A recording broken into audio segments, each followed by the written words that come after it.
Hello everyone, my name is Nnenna Ngwu, and today I'll be giving you a quick rundown on what's happened since the grand jury decided not to indict the officer responsible for the chokehold death of Eric Garner. I've gathered up news and reactions that have happened since the controversial decision. First up, a couple reenact the chokehold death of Garner on live TV during a reporter's news segment. They could not access it, especially around 6th Avenue and 47th Street. There was a complete shutdown, so people who wanted to see this tree lighting were not able to get in. But overall, the event was successful. We're live in Rockefeller Center. Allison Caden, Pix 11 News. Not entirely sure if they were trying to make a statement or simply making a mockery of the situation. I'll let you be the judge of that. And next up, Eric Garner's now widowed wife doesn't accept the officer's apology. Take a look at this video. No, I don't accept his apology. No, I could care less about his condolences. No, I could care less. He's still working. He's still getting a paycheck. He's still feeding his kids. And my husband is 6 feet under. And I'm looking for a way to feed my kids now. That was a mouthful. Next up is the Fox reporter's reaction to the decision.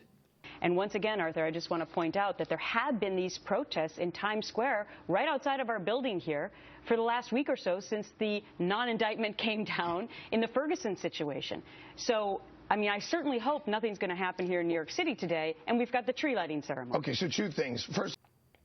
So basically, according to her, the annual tree lighting is the main concern right now, and not the fact that another black man has lost his life due to senseless police brutality. Okay. And now we'll see Jon Stewart of The Daily Show shed some light on the situation by sharing his sentiments in this video. I think what is so utterly depressing is that none of the ambiguities that existed in the Ferguson case exist in the Staten Island case. And yet the outcome is exactly the same. No crime, no trial, all harm, no foul. Gotta love good old Jon. Azealia Banks takes to Twitter, as she usually does, to call out Iggy Azalea for her silence in the situation. She says, and quote, "It's funny to see people like Igloo Australia silent when these things happen. Black culture is cool, but black issues sure are, huh?"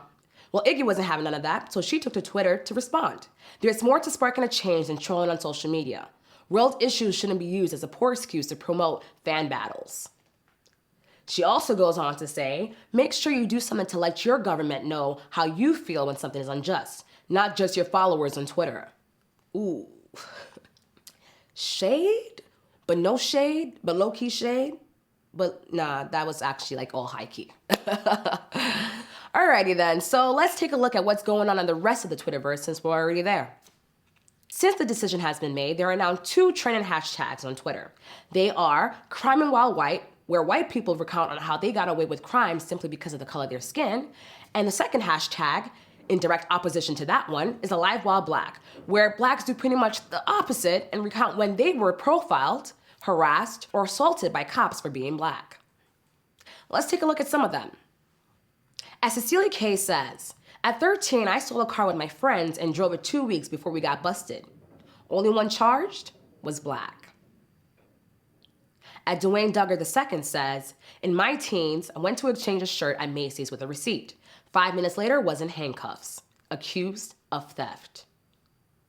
At Curly_Campbell tweets, reading Criming While White and Alive While Black tweets seriously proves that our society needs to change for the sake of future generations. Well, Curly Campbell, I sure do agree with you.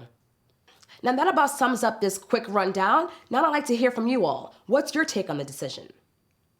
Until next time, this is Nnenna Ngwu for SaharaTV.